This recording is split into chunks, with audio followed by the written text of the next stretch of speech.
Muy buenas noches, reencontrándonos nuevamente con una semana más de clase, empezando con ello lo que viene a ser el segundo trimestre en el curso de Historia del Perú. En esta ocasión vamos a desarrollar lo que viene a ser la invasión al Tahuantinsuyo. Te voy a explicar el contexto, los proyectos, posteriormente te explico los viajes de Pizarro para poder entender nosotros cómo se dio la invasión. Para poder entender nosotros la invasión al Tahuantinsuyo, primero hay que preguntarnos qué es lo que ha pasado en el tránsito de la Edad Media hacia la Edad Moderna, con una realidad social, política y concreta de la cual lo debemos de asumir. Quiere decir que ¿qué es lo que va a llegar a suceder en el viejo continente? En el viejo continente se produce, dice, la caída de Constantinopla. ¿Quién invade Constantinopla? Constantinopla lo invaden los turcos otónomos. En ese momento Constantinopla era gobernado por el rey Constantino.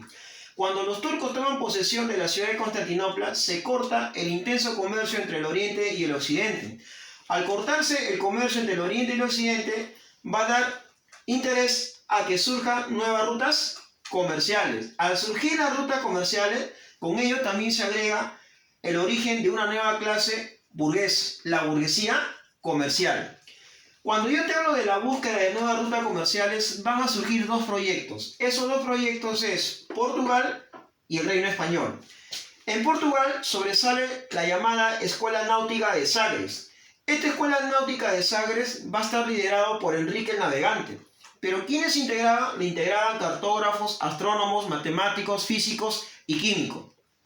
¿Qué le va a favorecer a estos dos reinos de Portugal y Español? Que anterior a ello habían surgido inventos geográficos como la pólvora, el papel, la brújula y la imprenta. La imprenta era el único elemento o invento occidental creado por Johann Gutenberg.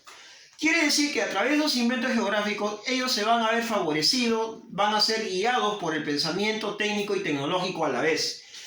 Por el lado de España surge la unificación del reino español. ¿Por qué? Porque España también tenía sus propios problemas. España se enfrentaron a los árabes musulmanes. Al derrotar a los árabes musulmanes, el imperio se va a empezar a unificar.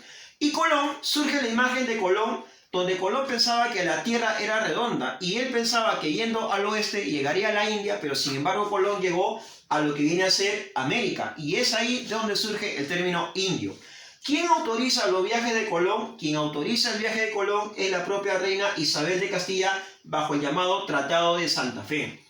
Se dice que al Perú llegaron 170 españoles y en ese momento el Perú eran 12.000 indígenas. Pero es falso ese dato, en el sentido de que se trata de herir la susceptibilidad de la población y del público, del alumnado académico. ¿Por qué? Porque desde mucho más antes que Pizarro, hace 40 años hacia atrás, ya de parte de los imperios coloniales existía un proyecto que consistía básicamente en dar un jaque mate, un ajedrez en matar o capturar al rey. Quiere decir que estos proyectos ya estaban financiados por empresas privadas, por las llamadas empresas privadas. Acá no intervino la corona, no intervino los estados, sino intervinieron personas adineradas de posesión económica que tenían recursos económicos. Tú ponte a imaginar cuánto costaba un viaje desde España al Perú. Ese viaje no es gratis, ese viaje te iba a costar fuertes cantidades. Entonces, ¿hablamos de qué? Hablamos de una clase burgués, un sector burgués comercial que va a financiar directamente esos viajes. Ahora, cuando Colón zarpa, Colón fue apoyado por Juan Pérez, el confesor, Santa Gadea, el financista, y los hermanos Pinzón, que eran los navegantes. Entonces, estos elementos geográficos que le permitió a Colón en la consolidación y en la búsqueda de nuevas rutas comerciales son factores determinantes a través de la cartografía, de los astrónomos, de geógrafos, lo cual también va a permitir a Pizarro llegar directamente al Perú. Entonces, cuando Pizarro llega al Perú, la empresa que va a financiar los viajes de Pizarro se llama la empresa de Levante. ¿Quién era el jefe de la llamada empresa de Levante? El jefe viene a ser Francisco Pizarro, el lugarteniente Diego de Almagro, el testaferro Hernán de Luque, lo que hoy llamaríamos el corrupto en una empresa de lavado de activos, el financista Pedro Arias. Entonces, Pizarro parte de Panamá desde el río San Juan. Pizarro, su travesía de Pizarro va a comprender el año 1524, el año 1525 y el año 1526. Pizarro en su segundo viaje llega a tener noticia de la existencia del Tahuantinsuyo, de la existencia de un imperio rico. Y en el segundo viaje Pizarro llega a Tumbes y se dirige hasta Trujillo Chanchán. Y en su segundo viaje, él decide nuevamente retornar a España, dando la noticia de que sí existe un imperio rico llamado el Tahuantinsuyo. Cuando da la noticia Pizarro, en el año 1526 se firma la capitulación de Toledo. En otras palabras, la corona le va a dar concesiones, donde la concesión consistía, tú puedes traer a indígenas como esclavos, tú puedes gastar y que después te vamos a devolver nosotros todo el gasto económico que tú estás haciendo. Entonces Pizarro, al regresar en su tercer viaje, Pizarro desembarca en Tumbes, Río Santa, y de Tumbes se dirige a Piura. En Piura funda la ciudad de San Miguel de Tangarará. Pero en ese momento, ¿qué pasaba al interior del Tahuantinsuyo? Estalla la guerra civil entre Huáscar y Atahualpa. ¿Quién era Huáscar? Huáscar era, en otras palabras, un playboy, era un indisciplinado, un mujeriego, entretenido más en sus mujeres, en sus concubinas. A Huáscar nunca le interesó el imperio del Tahuantinsuyo. En cambio, Atahualpa era más aguerrido, más militar, acompañó a su padre Huayna Cápac en la conquista y en la extensión del imperio. Y la actitud que van a tener las panacas que van a estar a favor de Huáscar y panacas que van a estar a favor de Atahualpa. Incluso los generales de Huáscar se van a pasar al mando de Atahualpa. Pero Atahualpa, cuando él quiso compartir el poder, Atahualpa venía de Quito a Cajamarca y es capturado por los Cañaris. Pero Atahualpa huye, y cuando el Inca huye de los Cañaris en Quito, es ahí donde Atahualpa se convierte en una leyenda. Entonces, cuando Pizarro entonces llega al Perú, se encuentra con una realidad que estalla la guerra civil entre Huáscar y Atahualpa, factor determinante por la cual se debilitó el majestuoso imperio del Tahuantinsuyo, que surge en la mitad del siglo XV y la cuarta década del siglo XVI. Quiere decir la existencia de 16 años, 0.6 en términos estadísticos dura la existencia del imperio del Tahuantinsuyo.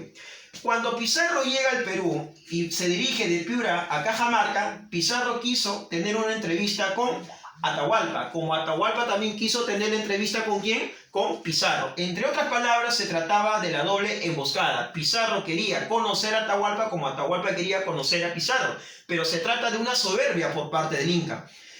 Quiere decir que al momento de la entrevista con Pizarro, Pizarro no asiste a la entrevista. Pizarro manda y envía al padre Vicente Valverde. Y Vicente Valverde lo primero que le va a imponer al Inca Atahualpa es la Biblia. Pero ¿qué dice o qué hace la Biblia? La Biblia habla de las Sagradas Escrituras. Y Atahualpa se pone la Biblia al oído, pero sin embargo, como no escuchaba nada, no hablaba la Biblia, entonces Atahualpa arroja la Biblia. Y eso conllevó a que el padre Vicente Valverde dé la iniciativa a que los españoles directamente avasallen al Inca. Pero ¿cuál es el error del Inca Atahualpa? Que cuando el Inca va a la entrevista con Pizarro, el Inca no va con sus guerreros, va con la población que estaba integrada en fiestas, ceremonias, ritos, rituales. Ahí comete un tremendo error el Inca Atahualpa. Cuando Pizarro captura a Atahualpa, por más que este ofrece un cuarto de oro hasta donde alcance su mano, esto conmovió la susceptibilidad del pueblo indígena.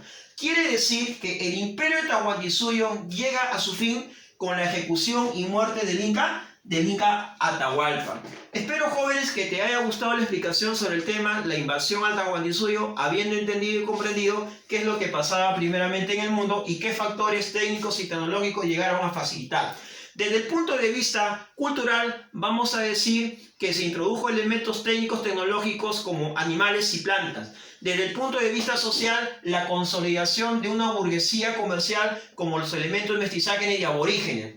Desde el punto de vista político surgen los llamados imperios ultramarinos en el factor político de colonizar imperios que tengan riqueza y materia. Eso fue lo que produjo las grandes empresas privadas que llegaron a financiar proyectos de envergadura, invadiendo y dominando culturas como fue el Perú y como llega a ser México. Espero que te haya agradado la clase. Nos vemos la próxima semana en este mismo canal a la misma hora. Nos vemos, cuídense, quédate en casa.